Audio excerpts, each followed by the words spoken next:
Good morning, good afternoon, and good evening. My name is Charlotte Hebebrand, and I would like to welcome all of you very warmly to this UNFSS Science Days side event on the promise of the commons for sustainable and equitable food systems. Many thanks to our speakers, and we look forward to a great discussion. I think in this audience, probably everybody knows that the commons are hugely important for those who depend on them for their livelihoods, and yet they also provide very important ecosystem services. Unfortunately, commons are under pressure from encroachment and overuse, and are also, in addition to that, neglected to some extent by policymakers. So it's for that reason that it's great that the UNFSS Dialogue on Women, Work and Food Systems has actually identified work on the commons, the management of the commons, as one of the game-changing solutions that will hopefully be put forward at the UN Food System Summit. In order to really appreciate the value of commons, it's important to put a value to them. And today we will hear about a very important study that tried to evaluate the ecosystem services provided by commons in India. So with that, let me turn it over to provide some context and background to this important discussion to my colleague, Ruth Meinson-Dick. She's a senior research fellow at IFPRI and the theme leader in environment and production technology division. She is a real expert on questions related to how people manage natural resources, especially land and water. Ruth, it's my pleasure to pass the floor to you. Thank you very much, Charlotte, and thank you all for joining us. As Charlotte mentioned, I want to provide just a bit of some global context on the commons, which have so many different dimensions, as you see here. In the UNFSS Dialogue on Women, Work and Food Systems, the idea of, in the discussion of nature-positive game-changing solutions, a lot of the ideas came together around management of commons, whether those were water management solutions or improving barren wastelands related to forests or grasslands. What do we mean by commons? They can broadly be defined as shared resources. The International Association for Study of Commons defines them as resources that are or could be held or used collectively. Of those, we're focusing on the natural resources today. They contribute to food systems through direct provision of food, either things like fisheries or wild fruits, honey, things like that, and through really critical ecosystem services that support the whole agricultural production system, whether that's fodder or fuel or water regulation services, agrobiodiversity, pollination, just the list goes on and on. So here we see some of those as well. The place of origin of potatoes is held as common land among 7 communities in Peru, for example. Now, a lot of times the commons are degraded or seem degraded, as this picture shows, but that's not inevitable. This picture is taken from the same place as the previous one, a few years later, after Foundation for Ecological Security has been working with the community, and you can see how much improved it is. So we're going to hear what that takes. In today's session, Harpinder Sandhu will present the values of the Commons report. Then Pratiti Priyadarshini will present what it takes to deliver on this promise of the Commons. We have 2 really very experienced discussants and our moderator, Charlotte. The bottom line is that commons are not only really important for the livelihoods of the poor, but important to all of us. Thank you very much for joining us, and I look forward to rich discussion. Thank you. Thank you so much, Ruth. Harpinder Sandhu, it's my a pleasure to turn the floor over to you for presenting this very important study. Thank you, Charlotte, for inviting me to this panel. And thank you, Ruth, for setting the scene for today's dialogue, where we want to talk about the value of commons and how commons can contribute to, or how commons are contributing to the livelihood and other food provisions, and what role they can play in sustainable and equitable food systems. So I'll be sharing a study which is a collaboration of Foundation for Ecological Security, IFPRI, and University of South Australia, where we evaluated ecosystem services provided by commons. And I will talk about specifically what is their economic value, and also how these commons are contributing to food systems. So commons in general, they contribute to essentially rural livelihoods. They support people living in rural areas. They provide lots of ecosystem goods and services which people harvest. And there are some tangible benefits like food, as Ruth just mentioned. But most of the commons are undervalued because we don't know their economic worth. And because we don't know their economic contribution to local, national, or global GDP, they are mostly not accounted for in our national accounts, and thus they don't get that much policy focus.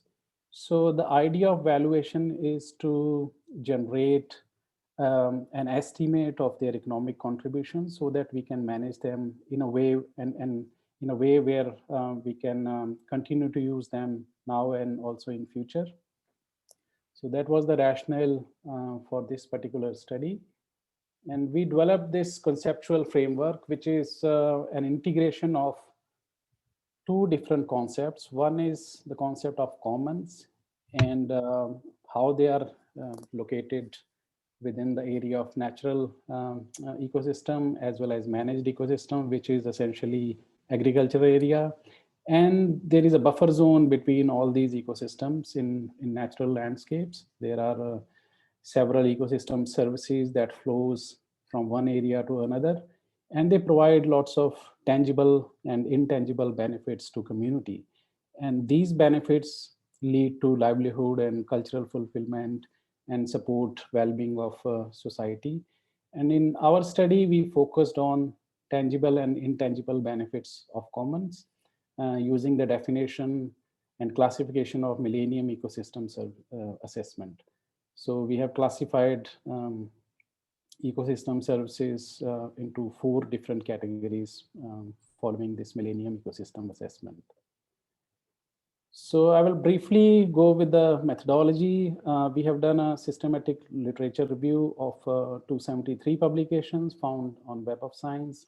And out of these 273, 161 studies were found to be more relevant, that provided information about either description about ecosystem services or economic value. So we created a database of about 391 data points. So some studies, they had more than like one ecosystem service studied in that primary study. So that's why this ecosystem services valuation database has more values and more data points. And from this valuation database, which is based on the TEEB valuation database, we identified and classified ecosystem services associated with the commons in India. And we have developed this database specifically for India. So we are not using the global database, which has been used in the last decade. So this is all the studies which have been conducted in India are included in this particular database. And then we estimated their economic value. So first we identified about 34 ecosystem services, 12 provisioning, 12 regulating, 6 supporting, and 4 cultural services following the Millennium Ecosystem Assessment classification. And we have been more inclusive in our discussion and inclusion of different ecosystem services. We focused on all the 161 studies. So whatever definitions they have used, we have included them in our identification process, because we did not want to miss any particular or specific ecosystem services which is identified by the community and reported in the publication. Because in some classification system, about 20 ecosystem services are captured, in some it's 25. So there are lots of different numbers in scientific literature. So out of these 34 ecosystem services, we wanted to see which one are contributing to provisioning services, which is like a food, water, fisheries, honey, fuel, wood, fodder, because that is our ultimately food system. So all supporting services, they contribute, they are essential for regulating function, and this regulating function leads to provisioning services. So that means all the regulating services and supporting services that we identified are essential for our food systems as well. So as Ruth mentioned in the early remarks, that commons are not only providers of ecosystem services, but direct provision of food resources as well. So I think that's very important to note, that commons play an important role in provision of food, which is very important for this dialogue.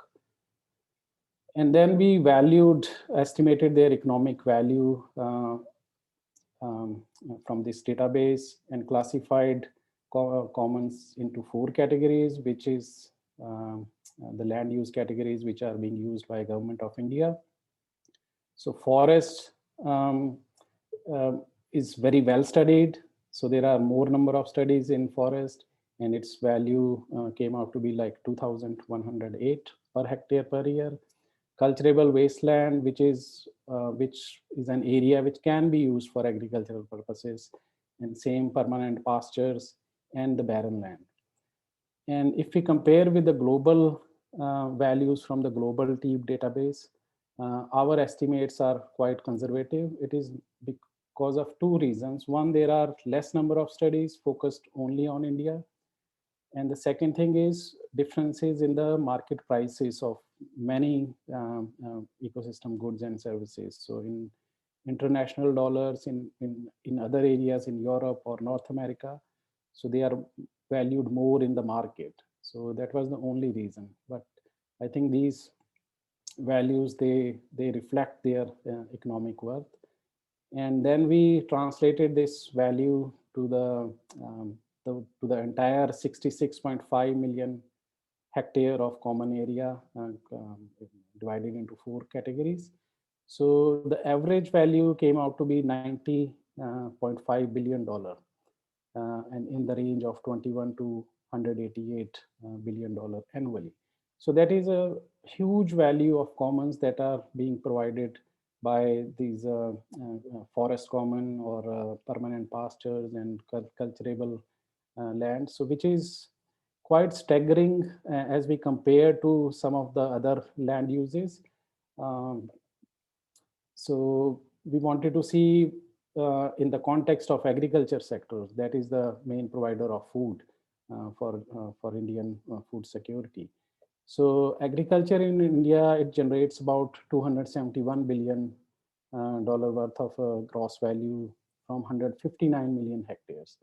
And as compared, commons are 1/3 of the area, and they generate about 1/3 of that value. So that is quite comparable. And out of this, all the ecosystem services, the one which are related to provisioning services, food, are about 43 billion. So half of this value is what actually material benefits in terms of food and other fodder and other resources are received by the community. So in conclusion, I would like to say that commons are very vital for the for provisioning services such as food, and I think they are very important for this dialogue on Food System Summit, and that they provide large number of resources for rural community. And their contribution overall to GDP is 5% as compared to the agriculture, which is 15%. And I think they can play an important role. Commons can play an important role in not only Indian food security, but also as a global food systems. So that was the main outcome of our study. So thank you very much for your attention. Thank you so much, Harpinder. Those are very, very interesting conclusions of your study. Very important work. We're now going to turn to Pratipi Priyadarshini. She is the head of the studies group of the Promise of the Commons initiatives of the Foundation for Ecological Security. Pratipi, you will talk a little bit about how can we actually help the commons, right? And I think Ruth showed a great slide of a before and after there. So we look forward to also hearing about the work of the foundation. Thank you, Charlotte, and thank you, Harpinder, for that excellent presentation. So hello, everyone. I'm going to present the work that Foundation for Ecological Security is doing with over 100 other partner organizations in India. And as shared by Harpinder, about a fifth of India's landmass consists of commons, and nearly a third of India's population are dependent on these, particularly the rural women, the tribal groups, landless, smallholder farmers, and other marginalized groups. In fact, commons provide the foundation for agriculture and livestock production systems because of its critical role in providing ecological services. But then why are commons degraded, and why do they remain as places of poverty? So the crisis we see in declining incomes, in abject poverty, distress migration, and farmer suicides is just like the tip of the iceberg. And this is because the development models we have now overexploit the natural resources rather than sustain them. And looking at deeper structures, we see weak tenure rights of local communities as well as caste and gender discrimination.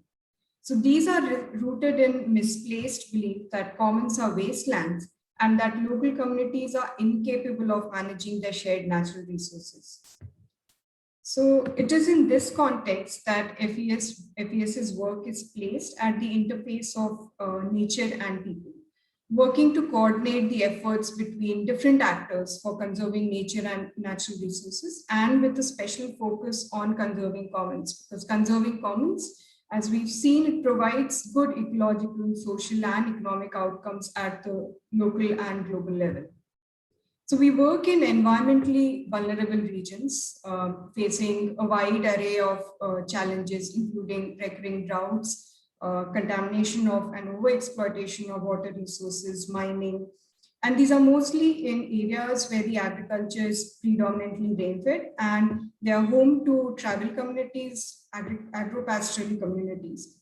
And these are also areas where traditional norms of governing these natural resources have eroded. And currently, we are working with about nearly 30,000 village institutions on 8 million acres of common land, along with a lot of partner NGOs in India. So our core model represents a potential game-changing solution for addressing the problems of commons and having them deliver both ecological health and resilient livelihoods. So we focus on three interconnected elements: secure community land rights, collective and inclusive governance of commons, and access to funds and resources for restoring the degraded lands. And together, these result in improved ecological and economic outcomes. Now, I'll share briefly about each of these three components. So the first component focuses on securing tenure, because secure community land rights that enables the local communities to gain formal rights to access, use, and sell produce from commons, and it improves the return from sale of forest produce, and motivates them and provides them an incentive to make long-term investments in protection and restoration of commons, which can help in generating livelihood benefits. It also enables them to invest in enterprises and assets that depend on these land and water resources. But rights in itself is not sufficient, and deeper engagement is required such that local communities manage and govern these commons through rules and regulations and norms that are locally evolved. And so the second component of the core model focuses specifically on strengthening the voice, agency, and power of local communities, and especially women and disadvantaged groups, so as to disrupt the existing hierarchies and power structures and improve the institutional sustainability and ability to negotiate with the government, markets, and other actors. The third component focuses on assisting communities to leverage or channelize public funds for restoration of their common lands. So as shared earlier, many of these lands are in a degraded condition and have been subject to long-term neglect. So, and they require financial investments for supporting, allowing biophysical initiatives to be undertaken for regenerating these lands. And by working on these three interconnected aspects, we see improved ecological, economic, and social outcomes at the local level. So in terms of ecosystem services, the comparative assessment studies that we've been undertaking for assessing changes in the biomass in community managed lands and unmanaged common lands across 150 sites, that indicates like a 2.6 times higher biomass and carbon stock in the lands where people's rights are secure and where the communities have evolved local rules for managing these lands. And the evaluation studies also show that the biodiversity improves, and one can see diverse species of plants, birds, wildlife, and they serve as habitats for pollinators and pest predators. There is also improved water availability and nutrient flows. So these result also in terms of improvement in livelihoods. And so with secure rights and strong local governance and improved resource conditions, there is more fodder, there is more water, and the soil health improves. And such ecologically healthy commons, they produce more biomass, such as fodder for livestock, non-timber forest produce, which can be used both for household consumption as well as for selling in the market, and benefiting the women and landless in families in particular. And as the water availability improves, the farmers not only have sufficient water to prevent crop failures, but they are also able to take a second crop, which requires more of irrigation, and thereby helping them improve their agricultural incomes.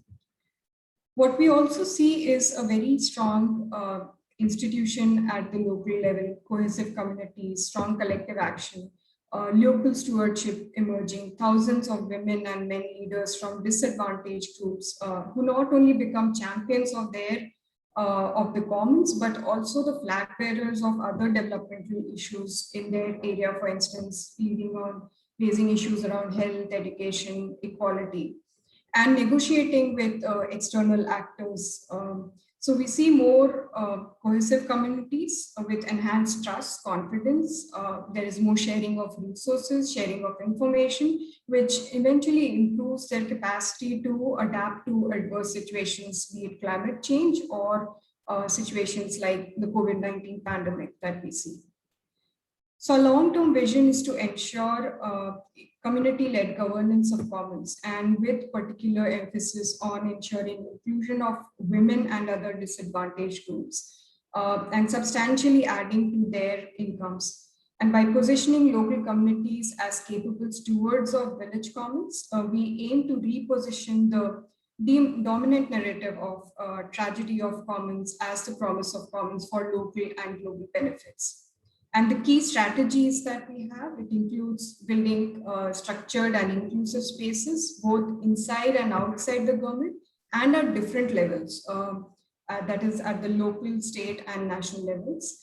The second strategy is on enhancing implementation capacities through, say, integrated tools, technologies, and training, which can help leverage data, information. It can help in improving service delivery, generating evidence, and targeting investments in a better and more effective way. Thirdly, influencing policy and programmatic action by building evidences such as the study that Harpinder just shared, and strategically communicating the linkages between commons and the existing priorities of other actors in other domains such as income generation or jobs or entrepreneurship.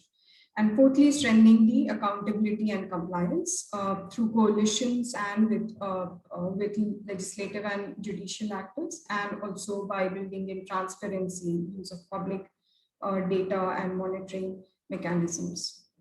So our experience shows that these approaches to working with communities, government, and the private sector on commons can deliver more equitable and sustainable food systems. And we need many more people to care about this issue that we deeply care about and build on the collaborative advantage. So we invite you to join with us in this initiative.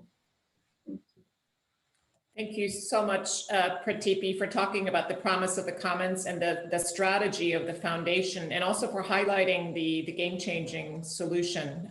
Very, very interesting presentation. Let me encourage all of you to submit your questions in the chat. We have a number of them already coming in, and we look forward to hearing from many of you. We now move to a set of discussants on this important topic. And the first discussant is Harini Nagadendra. She is the director of the Research Center of the Azim Premji University, where she also leads the Center for Climate Change and Sustainability. Harini, over to you. Thank you so much, Charlotte, and thank you everyone who's organized this. It's a pleasure to have listened to these very important presentations and to offer some thoughts on these.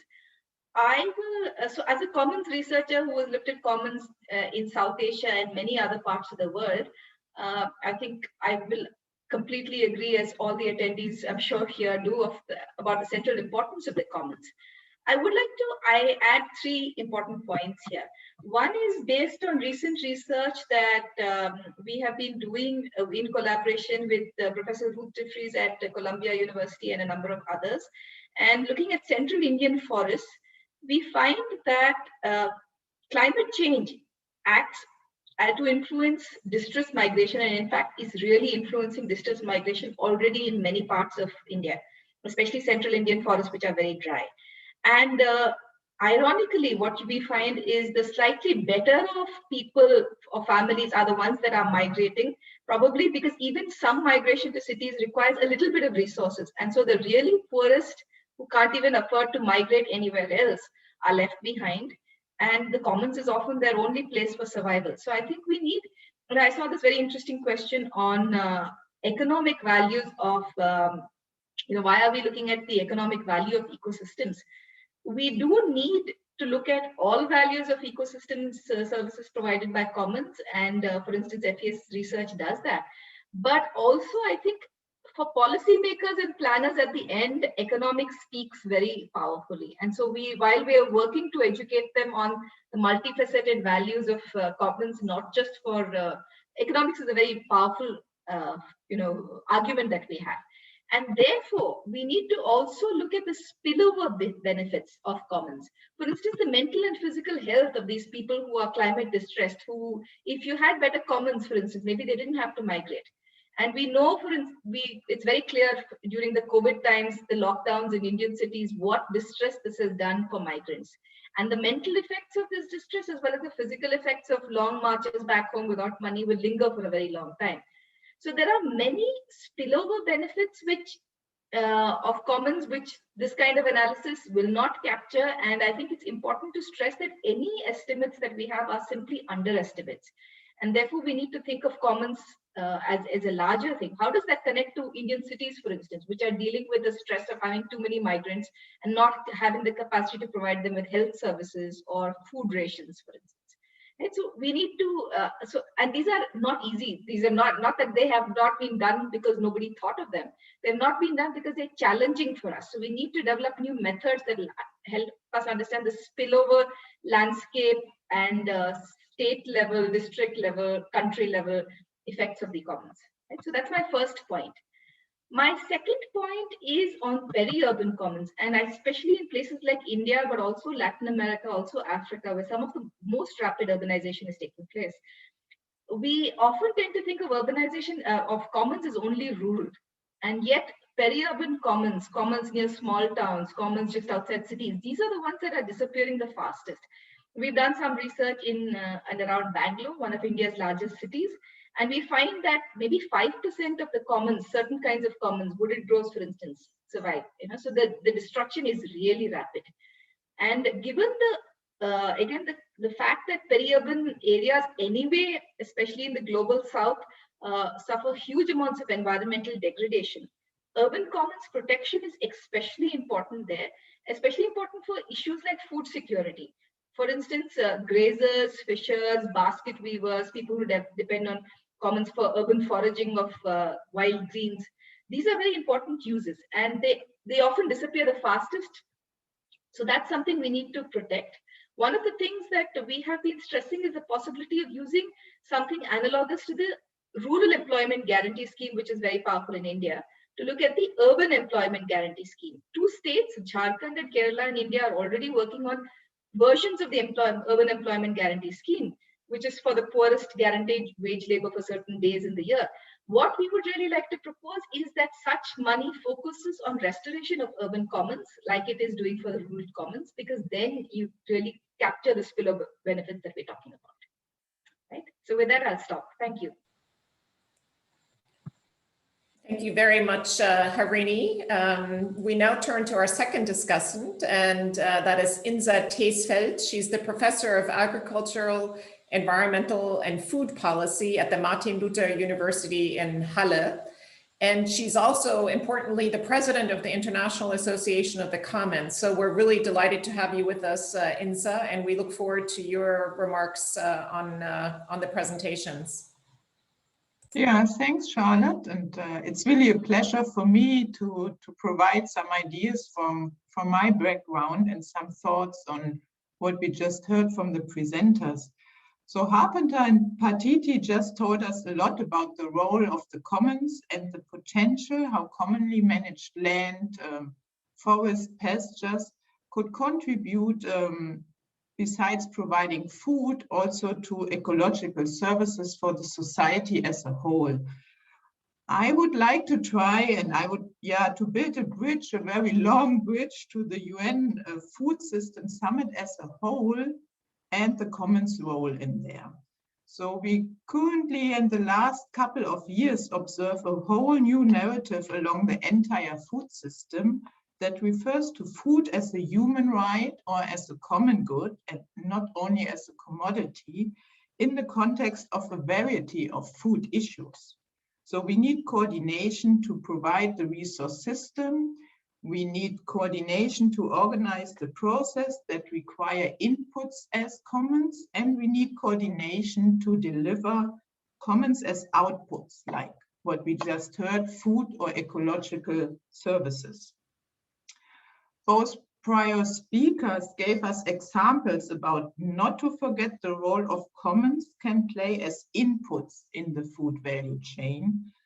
But looking at the overall aim of the Food System Summit, it calls for transformation of the food system as a whole, treating food and all inputs and outputs in the food value chain increasingly as commons, is one option of this transformation.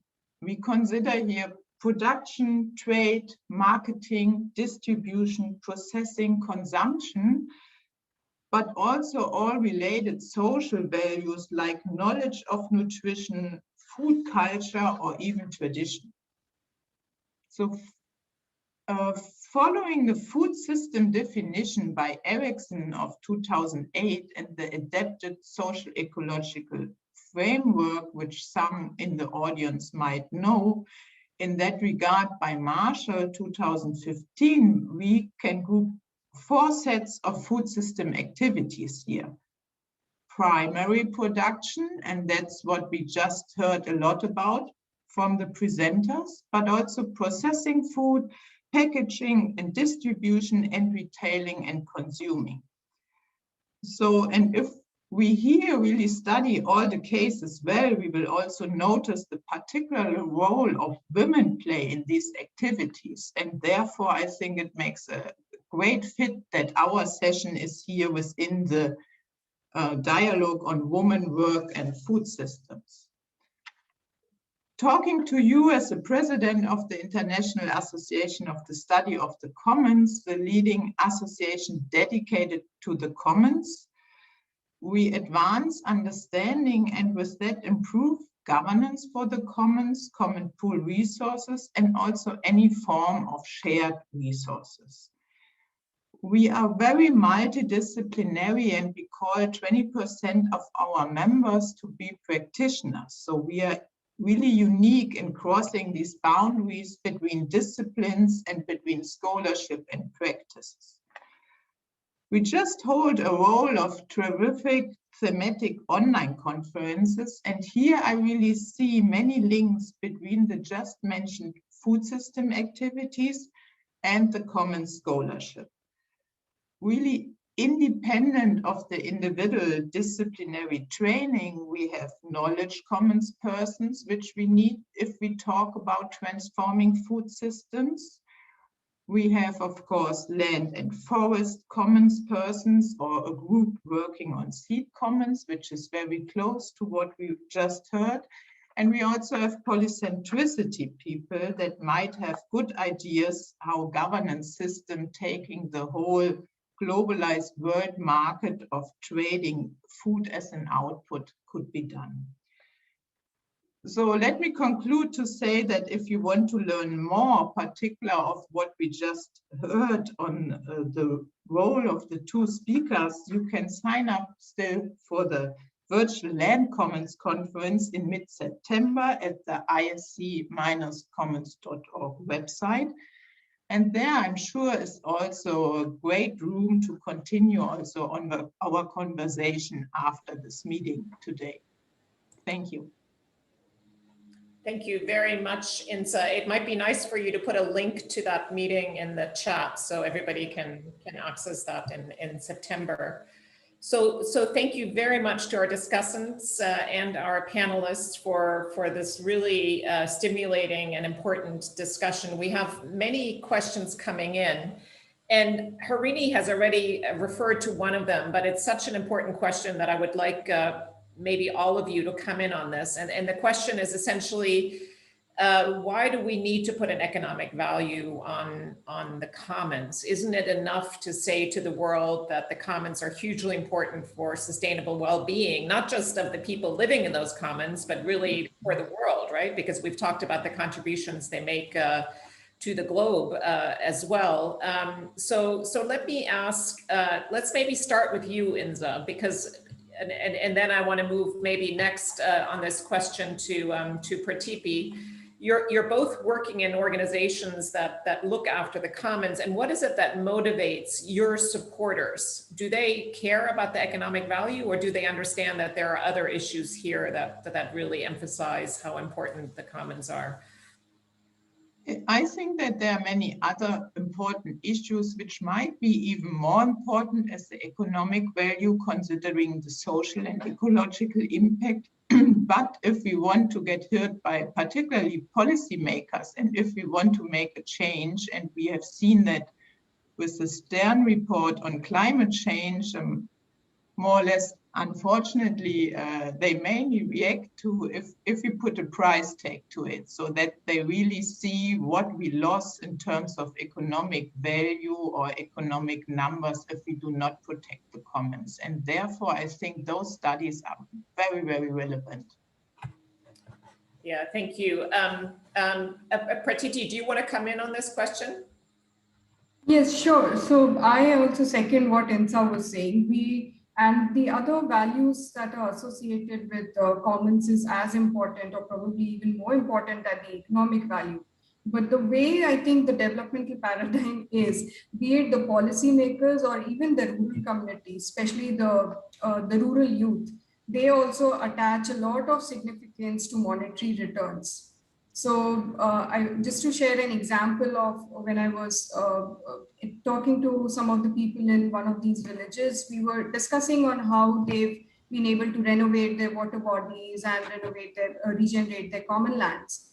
And there was some discussion happening around that. But the moment we started putting a value to it, so, this is the value of the fodder that is now being generated from these common lands that you restored, or you're able to save this much of water, this much of money, because now you have water in your own village and you do not have to get water tankers. So that really struck the communities, and especially the young people who were attending that particular meeting.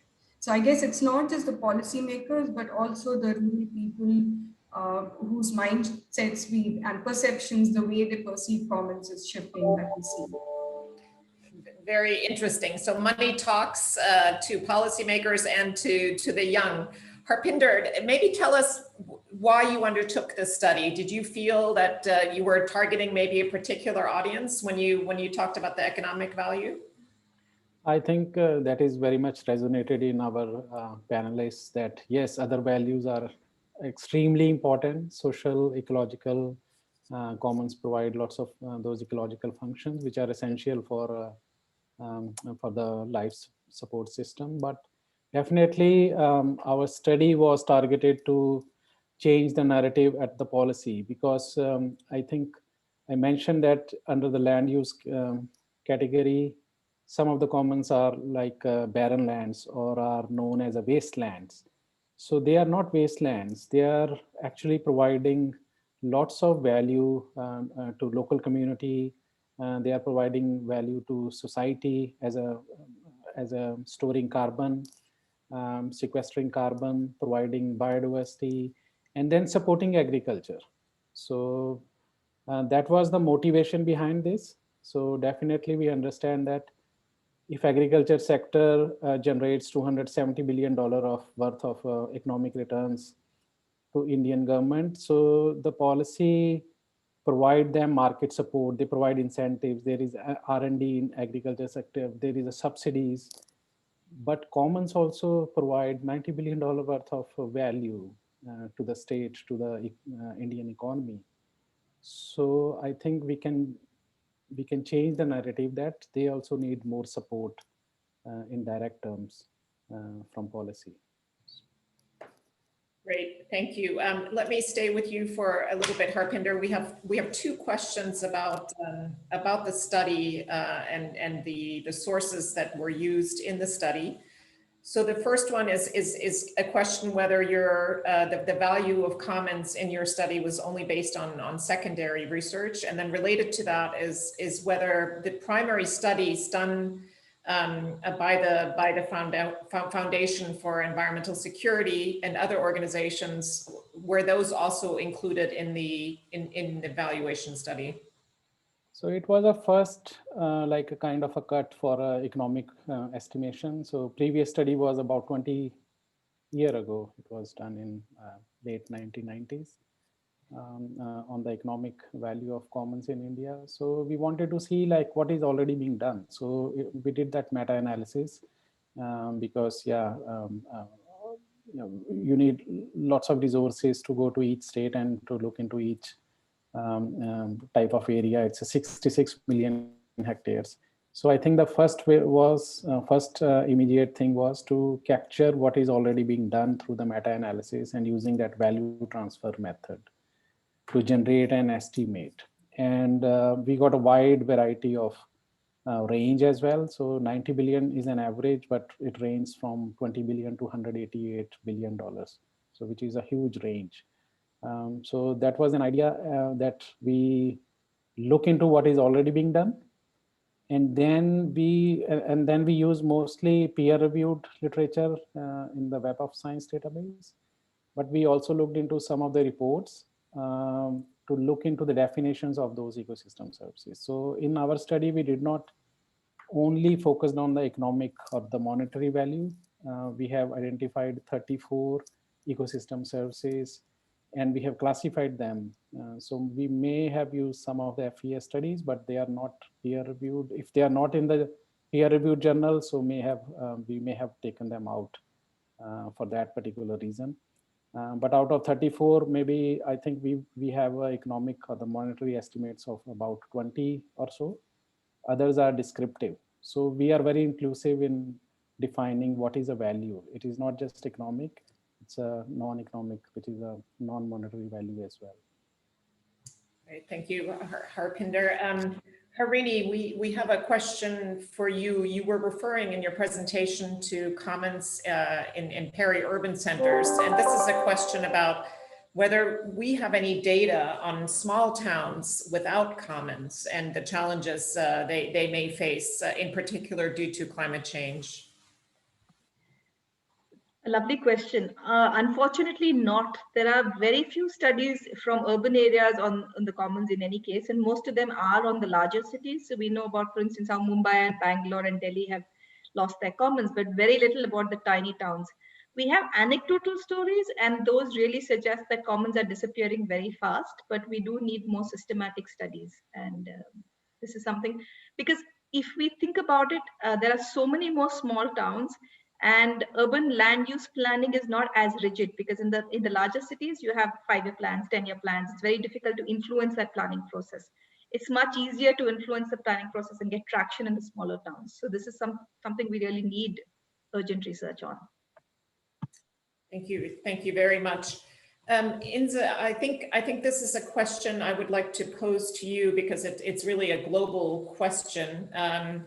It's what role does migration have on the commons? Or perhaps one can reverse that and say, what role does the degradation of commons have on migration?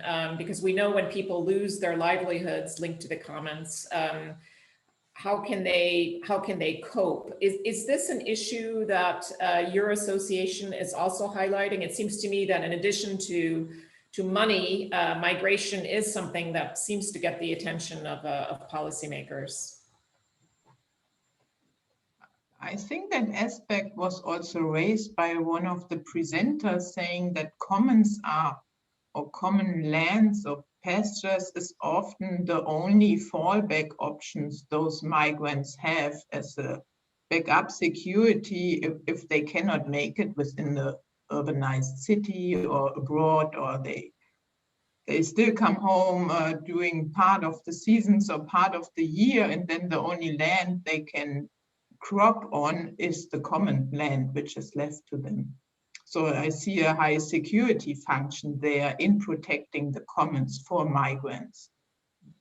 Harini, you would like to come in on this question as well. Please go ahead. Yes. One of the things we've been looking at in cities, because they have so many migrants, is what makes a migrant feel they're part of the city and then want to engage in collective action. And what we find is the commons have a major role to play in shaping imaginations of ownership, environmental placemaking, as you would. So to make the city your place, or to make any place your place when you migrate to it, if you see a place of nature and you participate somehow in that place, it could be as passive as going for a walk around the lake, or something more active as, using it and restoring it. But that really makes a big difference in wanting to get together with other people and collectively do something about the place. And so I think that's another thing we don't know enough about. How do the commons transform our imaginations? And it's really fertile ground for study. Okay, thank you very much.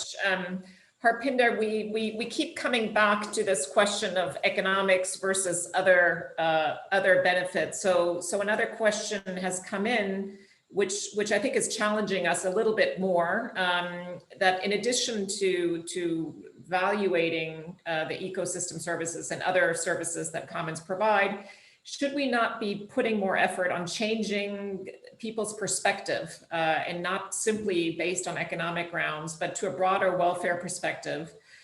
So the example given here is the Netherlands, where the debate in the society is not simply measuring GDP, if you want to look at the welfare of a country, but also really looking at broader welfare measurements. How do you think we can get there? And this seems to me a really important thing to highlight at the Food Systems Summit as well, because ultimately people's perspectives need to be, somehow we need to speak to people's emotions and get them to look at these issues perhaps in a broader sense. I think that's very important question we should ask, especially when we monetary value any ecosystem or their benefits, because ultimately it is about the welfare, well-being of community, which is more important. So if you can recall our conceptual framework, which is about the natural landscape, commons, and the managed landscapes. And then there are the benefits in between, which translate into well-being. So we are on that track in our conceptual framework, that first let's measure what is there, what we receive from commons and other landscape, and then how that translates into our welfare. So that's a missing link, maybe, and where we haven't focused so much right now, but definitely the conventional definition of our GDP is like a very reductionist approach. So definitely for commons, we don't want to take that approach further, that, okay, its economic value is, and some ecosystem services are highly valued, just protect them and forget about the other valuable resources or valuable commons. So that is not going to work. So we understand that very well. So the reason to estimate this economic value is to start that conversation. So this is a point to start a conversation with community, as well as people who estimate or who work out the annual GDP of the country, because these are valuable assets, and not only used by people living in rural area, but also they generate value to the country. So definitely need that policy attention. And the link to the welfare of rural community is absolutely essential, vital to understand. So we don't want it to be lost in the economic valuation at all. So it is just a starting point, a conversation, and that will take us over there. So I think it is absolutely important that social, environmental well-being of community should be at the forefront. And if we can achieve that using our valuation as a starting point to start a conversation, as Pratiti mentioned in that example, talking to youth, talking to rural community, and trying to demonstrate that here is the cost benefit, and that is very direct way to understand, but that benefit translates into their own well-being. And the point raised by Harini about the mental health and mental well-being. So commons, if people leave their rural area and they are being sucked into all the cities, and it has impact on their mental well-being. So that is a point that need to be emphasized, that a little investment in commons by policy can actually provide lots of benefit to the rural, to the community. They can get a gainful employment, gainful livelihood, and improve their well-being. So yeah, I'm totally on that. I think that's a very good point raised by one of our participants. So yeah. Okay, thank you. Thank you very much. Let me ask this question both to Pratipi and Inza again. And the question that has come in is what will happen if the commons are privatized? And Pratipi, maybe you can speak to this from the Indian perspective. And then Inza, maybe a little bit more from the international perspective. It's a difficult thing to imagine. I do not want to imagine a situation like that, because then they are the spaces not just which not only meet the basic requirements and of local communities, particularly the ones who are the most marginalized, but they are also like social spaces. They are spaces where different sections of the community come together, they voice their opinions, they discuss, they deliberate, they fight with each other, they negotiate with each other. It provides like an equal footing for everybody in say a particular rural, especially if you look at the rural context, then it provides that kind of an equal footing for everybody in the village. Ecologically, it's not just important for the rural communities, but also for the peri-urban and urban communities. So I do not know what will happen if say if one person or if one entity is just entitled to manage these commons. It does not seem to be feasible or something that I can imagine right now. Great, thank you. Inza, did you want to come in on this question as well? Yes, yeah, I would like to. I think in principle, privatization is not a bad thing. It's only bad if it's badly done. I mean, it can be really a solution for some degradation problems we see, but on the other hand, it often happens in surroundings which are not good governed. That means people need to fight for their rights. They do not get compensated if they are driven off their land, or certain property rights they still would like to have on that land, which is now privatized. And a lot of power is involved. And if this privatization is done in an insecure environment, we often have the consequences of institutional pluralism, so that part of the property rights systems that we had before, some people trust and rely on that, and other on the new privatized system. So that then often relates to lots of insecurity, which degrades the commons even more. Thank you, Inza. The next question is a perfect one for Ruth. It's an IFPRI question. So the question is, what will it take for us to put environmental economics into mainstream economics? And how can we get policymakers to pay more attention to environmental economics? I think you're on mute, Ruth. Just as well, I was muted. It's a very good question, a tough one, and it's part of what we are trying to do here. I think issues like Partha Dasgupta led a major study on the value of ecosystem services. Even some of the work on climate change is showing that we ignore these environmental values at our great peril, and we have ignored them at our great peril. So I think it does take bringing up some of these large numbers, but also showing the consequences on the ground. I think we can't only rely on economics, though. Also in India, for example, there was a Supreme Court verdict in 2011 that said that the commons, especially referring to like tanks, water bodies, could not be privatized. There is enormous pressure from developers who want to put up housing developments or resort hotels and claim that that is, you know, a better value use. And so the courts have also played a role in protecting that. But I think part of it is getting it into mindsets. Pratiti showed that iceberg where the bottom part that's not seen are the kind of the mental models that people have of commons as wastelands.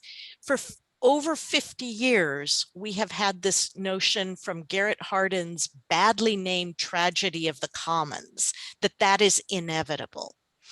And there's 50 years of research showing that, in fact, it's not inevitable. People can come together to manage their resources.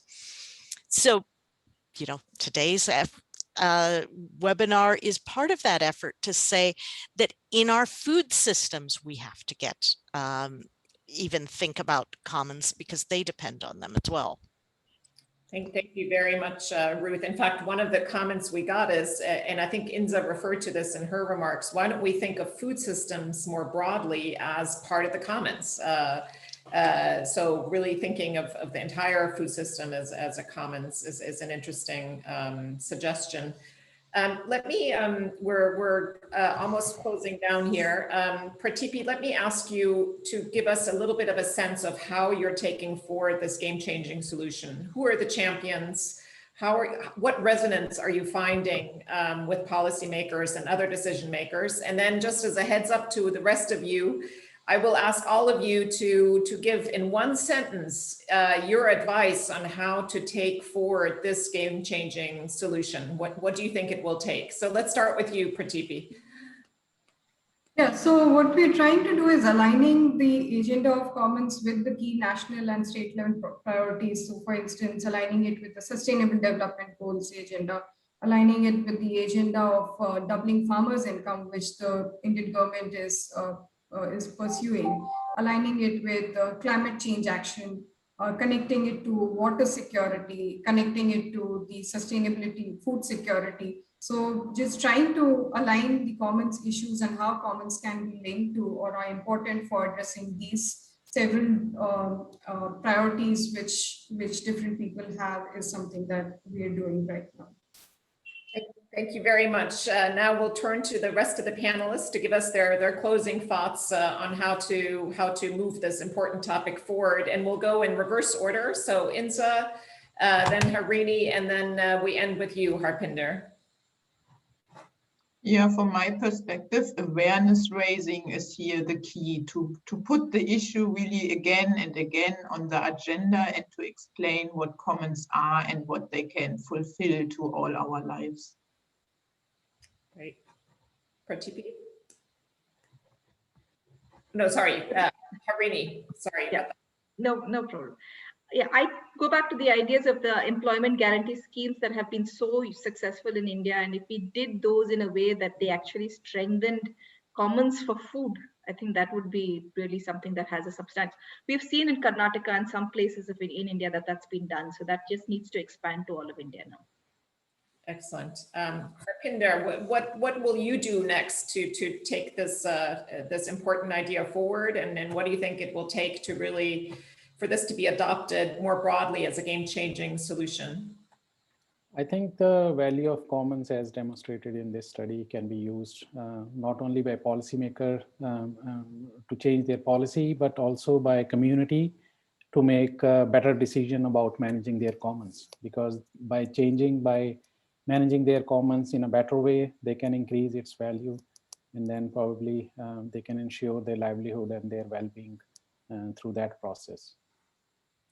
Excellent. Well, thank you to all of you for your closing thoughts on this and for the really very interesting discussion. A big thank you to our speakers and discussants and to you, the audience, for putting forward a very stimulating set of questions. I would also like to thank very much the IFPRI event management team and Simran Makija and Hagar El-Didi for their support of this event. Have a wonderful rest of your day wherever you are. Thanks so much.